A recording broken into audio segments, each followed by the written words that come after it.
উহুদের মাঠে বিশাল যুদ্ধ হচ্ছে। আমরা জানি যুদ্ধের মধ্যে প্রথম দিকে মুসলিমরা প্রায় জয়লাভ করেই ফেলেছিল, কিন্তু একটা ভুল, অনলি একটা ভুল। কি ভুল? ওই জাবাল রুমার মধ্যে 50 জন তীরন্দাজ সাহাবীকে রেখে দেওয়া হয়েছে। নবীজি বলেছিলেন, আমরা যদি মরেও যাই, আমাদের গায়ের গোশত যদি পাখি এসে খাওয়া শুরু করে, তোমরা নামবে না এখান থেকে। বুঝতে পারছেন? কমান্ড। এটা হচ্ছে একজন নেতার আনুগত্য, কমান্ড। নেতার আনুগত্য কত বড় জিনিস দেখেন। তো যখন যুদ্ধ শুরু হয়ে গেল, হামজা রাদিয়াল্লাহু আনহু সহ অন্যান্য সাহাবীরা বীর বিক্রমে যুদ্ধ করলেন। অল্প কিছু সময়ের মধ্যেই কাফেররা পালানো শুরু করল। যখন মুসলিমরা বীর দর্পে যুদ্ধ করে, কাফেররা পালিয়ে যায় না? যায় না? মুসলিমরা সবাই ঐক্যবদ্ধ যদি হতে পারতো, কোনো কাফেরের শক্তি ছিল নাকি ইসলামের দিকে চোখ তুলে তাকায়? আজকে আমরা যে বিভক্ত, আমরা বিভক্ত, আপোষে বিভক্ত, বিভিন্ন দলে মতাদর্শে বিভক্ত, আমাদের শক্তি কমে গেছে, হাওয়া বেরিয়ে গেছে। আমাদের যুবকরা এখন এই গার্লফ্রেন্ড বয়ফ্রেন্ড কালচার, এই মাদক, এই জুয়া, এই জেনার পেছনে ছুটছে। আমরা নামাজ ছেড়ে দিচ্ছি, কোরআন ছেড়ে দিচ্ছি, মা বোনরা পর্দা ছেড়ে দিচ্ছেন। এই জাতি কি বিজয় লাভ করবে নাকি? আগে এই জায়গায় ঠিক করতে হবে, তারপর বিজয় আসবে ইনশাআল্লাহ তাআলা। আর বিজয় যে আসবে, এই বিষয়ে কোনো সন্দেহ আছে? কোনো সন্দেহ নাই। আমরা না পারলে আল্লাহ পাক অন্য জেনারেশনকে নিয়ে আসবে। ওই জেনারেশন না পারলে তার পরের জেনারেশন পারবে। তারাও যদি না পারে, আমাদের দ্বারা যদি কোনো কাজই না হয়, আল্লাহ পাক অমুসলিমদেরকে হেদায়েত দিয়ে ইসলামে নিয়ে আসবেন, তাদের হাত দিয়ে বিজয় দিবেন ইনশাআল্লাহ। আরেকটা বড় কথা বলি, মানুষের একটা কথা আছে যে স্পিরিচুয়াল প্রেজেন্স, মানে আধ্যাত্মিক উপস্থিতি বলে একটা কথা আছে। মানুষের ব্যক্তিগত প্রেজেন্সের চাইতে ইম্পর্টেন্ট। কি বুঝাচ্ছি? ইব্রাহিম আলাইহিস সালাম কিন্তু বেঁচে নাই, বেঁচে আছেন, কিন্তু তার আদর্শ কিন্তু এখনো জীবিত আছে। নবী মুহাম্মদ সাল্লাল্লাহু আলাইহি ওয়াসাল্লাম বেঁচে আছেন, অবশ্যই তারা কবরে জীবিত, অবশ্যই, সেটা অন্য ইস্যু। আমি পৃথিবীর কথা বলছি। নবী সাল্লাল্লাহু আলাইহি ওয়াসাল্লাম কি আমাদের মধ্যে আছেন? না আমাদের মধ্যে কি বেঁচে আছেন? তার আদর্শ কিন্তু মরে যায় নাই। এমনকি আমরা যারা এখন অনেক বড় বড় নেতার আদর্শে আমাদের জীবন করি না, তারা কিন্তু কেউ বেঁচে নাই, বেঁচে আছে। তাদের আদর্শ কিন্তু মানুষ এখনো ফলো করছে। তো এটাকে বলে স্পিরিচুয়াল প্রেজেন্স, আধ্যাত্মিক উপস্থিতি। আল্লাহ পাক যাকে কবুল করবেন, যে হকপন্থী হবে ইনশাআল্লাহ তাআলা, সে যদি ফিজিক্যালি প্রেজেন্ট নাও থাকে, তার আধ্যাত্মিক উপস্থিতি জনগণকে পথ দেখাবে ইনশাআল্লাহ। কথা বুঝতে পারছেন? তো বিগার ইস্যুগুলো নিয়ে কথা বলার সৎসাহস হচ্ছে না। এখানে বলছিলাম যে তোমরা এই জাবাল রুমা থেকে নামবে না যদি আমাদের দেহটাকে পাখি খেয়েও ফেলে। সাহাবীগণ প্রথমে দেখলেন আমরা প্রায় জিতে যাচ্ছি, তারা নেমে আসলেন, বললেন আল গনিম, আল গনিম। তখন একটা বিপর্যয় সৃষ্টি হলো। কি বিপর্যয়? খালিদ বিন ওয়ালিদ রাদিয়াল্লাহু আনহু 50 জন ঘোড় সাওয়ারকে নিয়ে পিছন থেকে এই সুযোগে আক্রমণ করলেন। পিছন থেকে আক্রমণ হলো, আর আবু সুফিয়ানের বাহিনী যারা পালিয়ে যাচ্ছিল, এরা আবার ইউটার্ন করলো। এই দুই চাপে পিষ্ট হয়ে উহুদের মাঠে সাহাবায়ে কেরাম রাদিয়াল্লাহু আনহুদের মধ্যে প্রায় 70 জন বড় বড় সাহাবী শহীদ হয়ে গেলেন। কতজন? প্রায় 70 জন বড় বড় সাহাবী। তাদের মধ্যে আনসার সাহাবীদের আত্মত্যাগ ছিল বীরত্বপূর্ণ। এমনকি নবী সাল্লাল্লাহু আলাইহি ওয়াসাল্লামকেও সেদিন মার খেতে হয়েছে। দাঁত মোবারক শহীদ হয়ে গেছে, পায়ের মধ্যে আঘাত পেয়েছিলেন, এই ভ্রুর মধ্যে কড়া ঢুকে গিয়েছিল। তার পাশে মাত্র 9 জন সাহাবী ছিলেন যখন তাকে আক্রমণ করা হচ্ছে। একে একে সাহাবীরা শহীদ হতে লাগলেন। তালহা রাদিয়াল্লাহু আনহুর কথা বলা যায়, তিনি নবীজিকে নিজে ঘাড়ে করে নিয়ে উহুদ পাহাড়ের উপর উঠে গিয়েছেন, এত শক্তি ছিল তার গায়ে। আমরা যুব সমাজ কি শিক্ষা নেবে এখান থেকে? এভাবে মাদকের সাথে লাইফ লিড করলে তো হবে না। এভাবে যদি জেনা করলে তো আপনি ফিজিক্যালি স্ট্রং থাকতে পারবেন না, মানসিকভাবে স্ট্রং থাকতে পারবেন না। পর্নোগ্রাফিতে আসক্ত হলে তো আপনার শরীরে এনার্জি থাকবে না। জুয়া খেললে তো ওই রকম সাহাবীদের মতো আদর্শমান হওয়া যাবে না। নামাজ না পড়লে তো আপনার ভিতরে আধ্যাত্মিক শক্তি আসবে না। তো আমাদের যুব সমাজকে এখান থেকে শিক্ষা নিতে হবে। আল্লাহ পাক তৌফিক এনায়েত করুন। এখন সাহাবী উঠিয়ে নিয়ে গেছেন। নবী সাল্লাল্লাহু আলাইহি ওয়াসাল্লাম বলেছেন, তোমরা যদি কেউ জীবন্ত কোনো শহীদকে দেখতে চাও, তাহলে তালহাকে দেখো। তার শরীরে প্রায় 60 থেকে 70টা দাগ ছিল, তারপরে তিনি শহীদ হন নাই সেদিন। আল্লাহ পাক তাকে হেফাজত করেছেন। তিনি বলছিলেন, আমি যখন যুদ্ধ করছিলাম, আর রাহিকুল মাকতুম বইটার মধ্যে আছে, আল্লাহ পাক তখন তাকে এত সাকিনা, প্রশান্তি দিয়েছেন যে ঘুমে তার চোখ দিয়ে মানে শান্তির ঘুম চলে আসছে। তখন তিনি বলছেন, দুইবার আমার হাত থেকে তরোয়াল পড়ে গেছে ঘুমের চোটে। চিন্তা করতে পারেন? যুদ্ধ হচ্ছে, আল্লাহ পাক তাকে শান্তির ঘুম দিয়ে দিচ্ছেন চোখের মধ্যে। দুইবার অস্ত্র মানে তরোয়াল পড়ে যাচ্ছে হাত থেকে ঘুমের চোটে। তিনি শেষমেশ শহীদ হন নাই। নবী সাল্লাল্লাহু আলাইহি ওয়াসাল্লামকে ঘাড়ে নিয়ে উঠেছেন উহুদ পাহাড়ের উপরে। নবীজি বলছেন, তোমরা কি জীবন্ত শহীদকে দেখতে চাও? তালহাকে দেখো, সে জান্নাত ক্রয় করে নিয়েছে। আবু বকর রাদিয়াল্লাহু আনহু বলতেন, উহুদের দিনটা হচ্ছে তালহার দিন। তালহা যে বীরত্ব দেখিয়েছে উহুদের দিনে, সে এই কাজ দিয়েই ইনশাআল্লাহ জান্নাত ক্রয় করে নিয়েছে। কথা বুঝতে পারছেন? প্রত্যেক সাহাবীর ইফোর্ট ছিল। তো এই সময়ে একটা গুজব ছড়িয়ে পড়েছিল যে রাসূল সাল্লাল্লাহু আলাইহি ওয়াসাল্লামকে হত্যা করা হয়েছে, এমন একটা গুজব ছড়িয়ে দেওয়া হয়েছে মাঠের মধ্যে। এখন অনেক সাহাবী তরোয়াল নিয়ে বসে পড়েছেন যে নবী যদি বেঁচে না থাকেন তাহলে আমরা যুদ্ধ করে কি করব, এরকম চিন্তা। তখন এই আনাস বিন নাদর রাদিয়াল্লাহু আনহু তিনি ঘোড়া নিয়ে ছুটছেন। পাশে দেখা হয়েছে সাদ বিন মুয়াজ রাদিয়াল্লাহু আনহুর সাথে। কার সাথে? সাদ বিন মুয়াজ, আনসার সাহাবী, বিখ্যাত সাহাবী, যার জানাজার নামাজে নবী সাল্লাল্লাহু আলাইহি ওয়াসাল্লাম বলেছেন যে ৭০,০০০ ফেরেশতা জানাজার নামাজে উপস্থিত ছিল। কোন সাহাবী? সাদ বিন মুয়াজ। মনে রাখবেন এগুলো। আমাদের যুবকদেরকে, আমাদের আইডলদেরকে তো চিনতে হবে, আমাদের অরিজিনাল সুপার হিরোদেরকে চিনতে হবে না? আমাদের সুপার হিরো কি নেইমার, মেসি নাকি? এসব অহেতুক কাজে সময় নষ্ট করবেন, টোটালি ওয়েস্ট অফ টাইম। সময়ের অপচয়, জুয়া খেললে অর্থের অপচয়, আপনার যৌবনের অপচয়। সবচেয়ে বড় কথা হচ্ছে হায়াতটা নষ্ট হয়ে গেল। হায়াত নষ্ট হয়ে গেল। হ্যাঁ, খেলবেন, আমি তো খেলার পক্ষের মানুষ নাকি? খেলবেন যে খেলাতে আপনার ফিজিক্যাল উপকার আছে, ফরজ ওয়াজিব তরক হচ্ছে না। খেলতে গিয়েছেন, নামাজ মিস হলে খেলা চলবে না। ফিজিক্যাল স্ট্রাকচার ঠিক রাখার জন্য, স্ট্যামিনার বাড়ানোর জন্য, ফিজিক্যালি ফিট থাকার জন্য আপনি কায়িক খেলা কিছু খেলতে পারেন। এই খেলাগুলোর মধ্য দিয়ে আপনার ফরজ ওয়াজিবকে তরক করা যাবে না। এগুলো খেলা দেখতে বসলে আমাদের কোনো উপকার আছে? ফিজিক্যাল খেলছে ওরা আর আমরা গোল গোল করে চিল্লাচ্ছি, কোনো উপকার আছে? জাস্ট একটা চোখের ক্ষুধা, কিচ্ছু না। অথচ আপনি যদি সকালবেলা উঠে 10 রাউন্ড দিতেন পদ্মার পরে, উপকার ছিল। আধা ঘন্টা আপনারা যদি ফুটবল খেলতেন টাকনুর নিচে কাপড় নামিয়ে ফজরের নামাজের পর, উপকার ছিল না? তো মূল কাজটা করেন, আল্লাহ পাক তৌফিক দান করুন।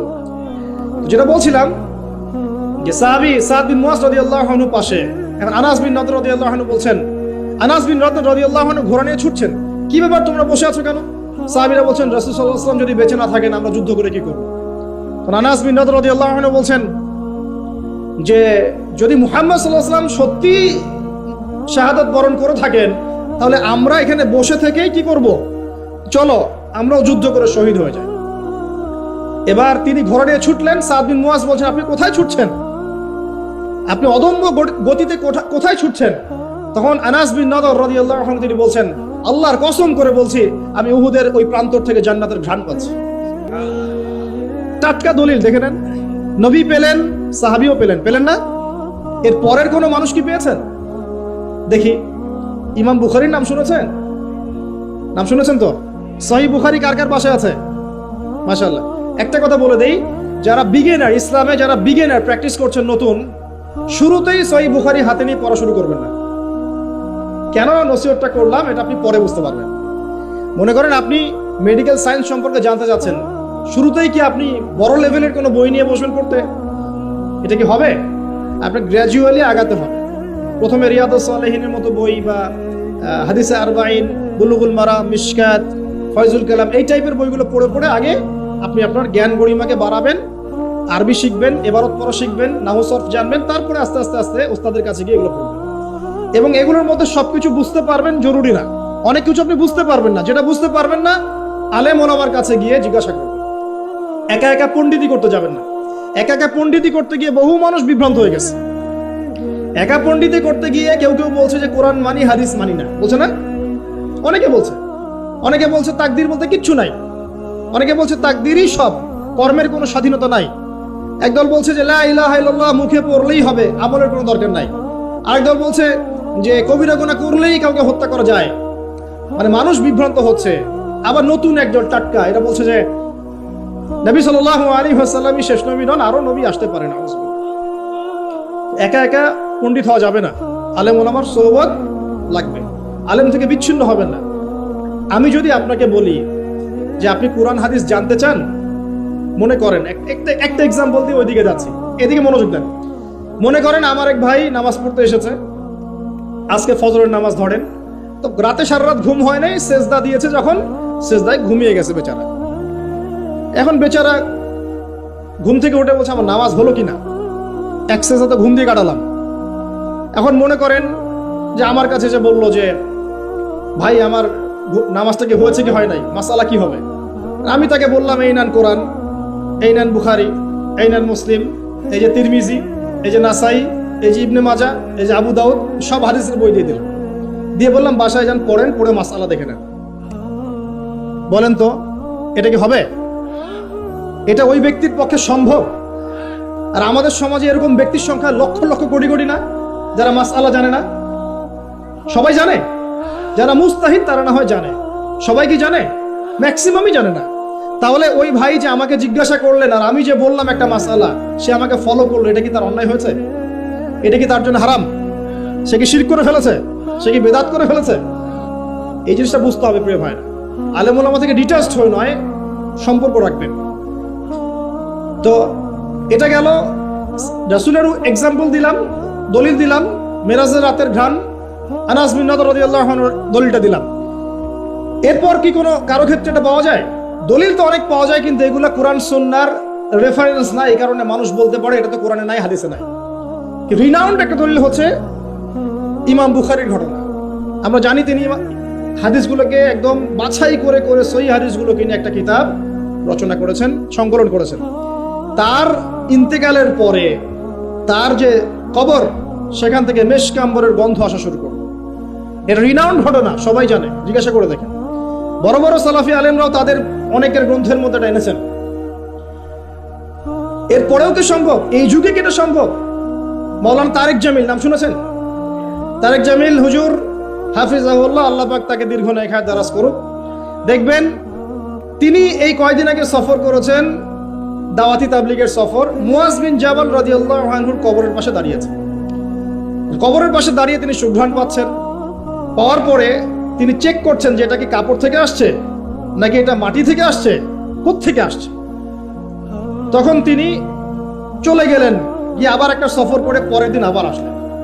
এসে দেখেন সেম ঘটনা। তিনি বলছেন যে এটা কোত্থেকে আসছে। খাদেম তিনি বলছেন যে 2 দিন আপনি এসেছেন, এটা তো আমরা যতদিন থেকে এখানে আছি প্রত্যেক দিন আমরা পাচ্ছি, আলহামদুলিল্লাহ। এখন এগুলো ঘটনার তো আপনি মারেফতের ঘটনা, আল্লাহ পাকের কারামাত, এগুলোর তো আপনি অথেন্টিক প্রোটেস্ট্যান্ট ব্যাখ্যা দিতে পারবেন না। পারবেন? ব্যাখ্যা দিতে পারবেন না। বিষয়টা হচ্ছে যে মানুষ জান্নাতি, হামজা রাদিয়াল্লাহু আনহু কি জান্নাতি না জাহান্নামী? হামজা রাদিয়াল্লাহু আনহু কি জান্নাতি না জাহান্নামী? হামজা রাদিয়াল্লাহু আনহু একজন সাইয়্যিদুশ শুহাদা, শহীদদের সর্দার। উহুদের মাঠের শহীদ যারা আছেন তারা কি জান্নাতি না জাহান্নামী? হাদিসে এসেছে যখন কেউ আল্লাহর রাস্তায় যুদ্ধ করে শহীদ হয়, তার আত্মাটাকে আল্লাহ পাক জান্নাতের সবুজ পাখির মধ্যে রেখে দেন এবং সেখানে সে জান্নাতে ঘুরে বেড়ায়, যা ইচ্ছা ফল খেয়ে বেড়ায়। এখন নিঃসন্দেহে উহুদের সাহাবীরা সব জান্নাতি। এখন জান্নাতি কোনো মানুষের কবর থেকে যদি ঘ্রাণ আসে, সেই ঘ্রাণটাকে জাহান্নাম থেকে আসবে নাকি বোকা? কথা বলেন। জান্নাতি কোনো মানুষের কবর থেকে যদি সত্যি সত্যি ঘ্রাণ আসা শুরু করে আর কিছু মানুষ সেটা পায়, সেই কবর থেকে কি জাহান্নামের গন্ধ আসবে? জান্নাতের গন্ধ আসবে। আর যদি আমরা বলি যে মাশাআল্লাহ মদিনার পরিবেশটা পুরো জান্নাতি পরিবেশ, তার মানে কি মদিনাকে জান্নাতের সাথে তুলনা করা হলো? কথা বোঝেন নাই?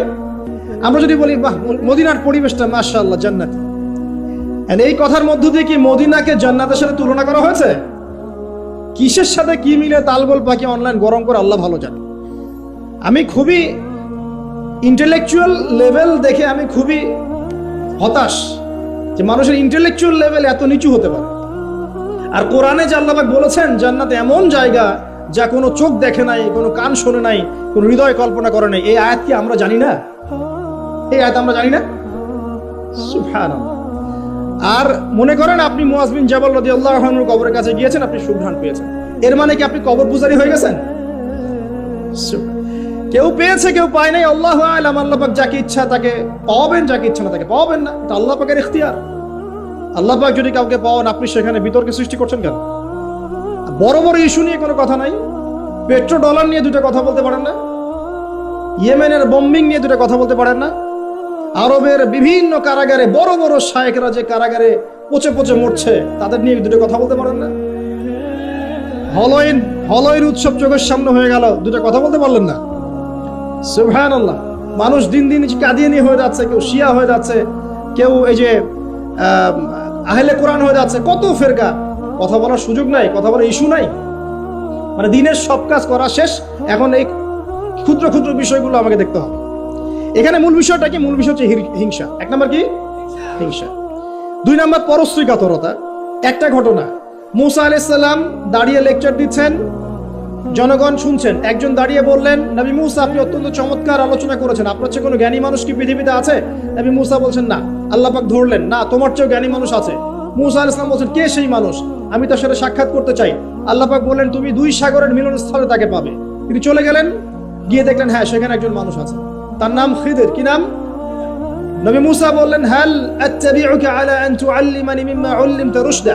হে খিদির, আমি কি আপনার অনুসরণ করতে পারি এই শর্তে যে আপনি আমাকে জ্ঞান শিক্ষা দিবেন যা আল্লাহ আপনাকে শিখিয়েছেন? খিদির বলছেন, ইন্নাকা লান তাস্তাতিআ মাইয়া সাবরা, তুমি আমার সাথে ধৈর্য ধরতে পারবে না। আগেই বলে দিলেন, এত দূরদর্শিতা, আগেই বলে দিলেন ধৈর্য তুমি ধরতে পারবে না। কথা বুঝতে পারছেন?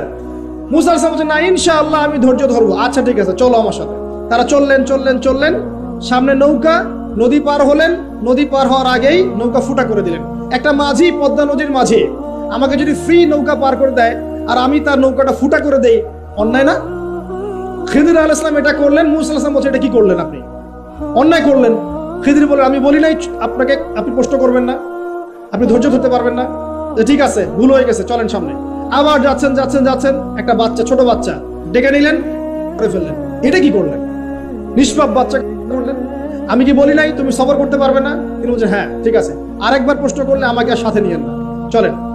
এবার সামনে গিয়ে একটা দেয়াল পড়ে আছে, একটা গ্রামে গেলেন। গ্রামে গিয়ে বললেন, নাস্তা পানি কিছু হবে কিনা, সৌজন্যমূলক। কেউ কোনো নাস্তা পানি দিল না, কোনো সৌজন্যমূলক আচরণই করলো না। ও যে বাসায় মেহমান আসলে বলে না, খেয়ে আসছেন না গিয়ে খাবেন, ওই টাইপের ছিল আর কি। তো যাই হোক, তিনি দেখলেন যে ওদের একটা দেয়াল পড়ে গেছে বেচারা। ওই দেয়ালটাকে তিনি আবার শক্ত করে নির্মাণ করে রেখে দিলেন। মুসা আলাইহিস সালাম বললেন যে এটা কি করলেন? নাস্তা পানিও দিল না, ভালো ব্যবহারও করলো না, আপনি উল্টা তার এই উপকার করলেন বিনা পারিশ্রমিকেই।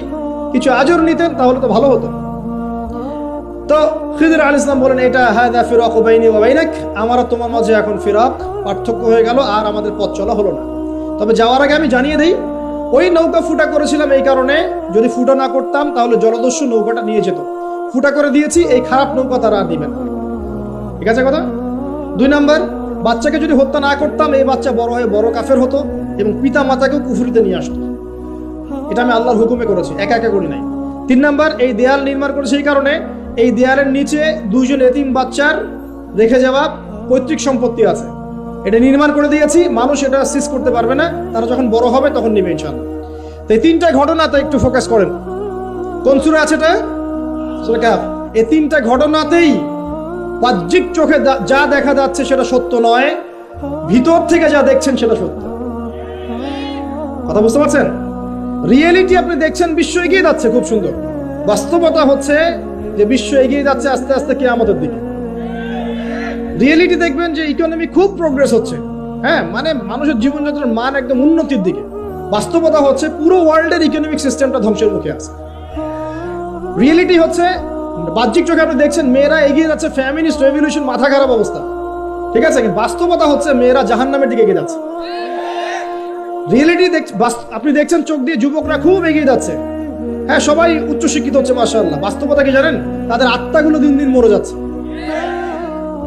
রিয়েলিটি দেখছেন যে পরিবারগুলো খুব সুখী, আমরা একদম বিল্ডিং তুলতেছি মাশাআল্লাহ, জমি জমা কিনতেছি। বাস্তবতা কি জানেন? পরিবারগুলোতে শান্তি নাই। এখন দৃষ্টিভঙ্গি চেঞ্জ করতে হবে। খিদিরের দৃষ্টিভঙ্গি লাগবে। কার দৃষ্টিভঙ্গি? খিদির আলাইহিস সালামের। শুধু বাহ্যিক চোখ দিয়ে দেখলে হবে না, এক্সটার্নাল ভিশন দিয়ে দেখলে হবে না, ইন্টারনাল অবজারভেশনের দরজাটা খুলতে হবে। এখন এটা খুলে আপনি বিশ্বকে দেখেন, পরিবারকে দেখেন, সমাজকে দেখেন, রাষ্ট্রগুলোকে দেখেন, আপনি বুঝতে পারবেন যে ফিতনা কি পরিমাণে ধেয়ে এসেছে। এটাই নবী সাল্লাল্লাহু আলাইহি ওয়াসাল্লাম বলছিলেন, তোমাদের পরে এমন একটা যুগ আসছে, জামানা সবরিন, এমন জামানা, কঠিন সবরের জামানা, লিল মুতামাসসিকি ফি, সেখানে যদি এই নবী সাল্লাল্লাহু আলাইহি ওয়াসাল্লামের সুন্নত কেউ ধরে রাখতে পারে, আজরুনা 50 শাহীদাম মিনকুম, তোমাদের মধ্যে 50 জন শহীদ সাহাবীর নেকি পাবে ইনশাআল্লাহ। এটা সেই জামানা নয়। ভালো করে খিদিরের চোখ দিয়ে দেখেন, খিদির আলাইহিস সালাম কি শুধু বাইরের চোখ দিয়ে দেখেছিলেন, না আল্লাহ পাকের মারিফত দিয়ে দেখেছেন? আল্লাহ পাকের নূর দিয়ে দেখেন নাই? মুসা আলাইহিস সালাম নবী হয়েও বুঝতে পারছেন না কেন এটা করেছেন, কেন বাচ্চা হত্যা করছেন, কেন নৌকা ফুটা করলেন, কেন আপনি দেয়াল নির্মাণ করছেন, কিন্তু খিদির আলাইহিস সালাম আল্লাহ পাকের নূর দিয়ে দেখছেন, তিনি বুঝতে পারছেন দূরে কি হতে যাচ্ছে। তো সবাইকে খিদির হতে পারবে? খিদির হতে না পারলে কি আপনি ঘ্রাণ পাবেন? আপনি সেটা দেখতে পারবেন না যা খিদির দেখছেন, আপনি সেটা শুনতে পারবেন না যা খিদির শুনেছেন। আপনি যদি খিদির আলাইহিস সালামের মতো হতে পারেন, আপনি এমন কিছু উপলব্ধি করবেন। আমার বেশি বেশি কোরআন তেলাওয়াত লাগবে। কি লাগবে? কোরআন তেলাওয়াত শুধু মৌখিক ভাবে না, অর্থ বুঝে পড়ার চেষ্টা করতে হবে। মৌখিক করলে নেকি পাবেন ঠিকই, কিন্তু অর্থ বুঝে না পড়লে আপনি পথ খুঁজে পাবেন না। 5 নাম্বার লাগবে আমাদের সবার হালাল রিজিক। কোন রিজিক? সুদ ঘুষ দুর্নীতির কাছে যাওয়া যাবে না। 6 নাম্বার লাগবে আমাদের আত্মশুদ্ধি। আত্মশুদ্ধি মানে কলব পরিষ্কার করতে হবে। কলব পরিষ্কার করার জন্য লাগবে বেশি বেশি আল্লাহর জিকির, ইলম অর্জন করা এবং আল্লাহওয়ালা মানুষের সোহবতে পড়ে থাকা। একা একা নূর অর্জন করা যাবে না। আল্লাহওয়ালা মানুষের সোহবতে পড়ে থেকে জ্ঞান চর্চার মধ্য দিয়ে, আল্লাহর জিকির, কোরআন তেলাওয়াত, আত্মশুদ্ধির মধ্য দিয়ে আপনি ইনশাআল্লাহ নূর পাবেন। আর কি কি করা যাবে না? অল্প বলছি, বেশি বলবো না। কি কি করা যাবে না? 1 নাম্বার, সবচেয়ে বড় কথা, মনের মধ্যে কোনো রকম হিংসা রাখা যাবে না। কারো প্রতি হিংসা করবেন, নূরের সাথে আপনার কোনো সম্পর্ক নেই। 2 নাম্বার, অহংকার মন থেকে বের করতে হবে। কি বের করতে হবে?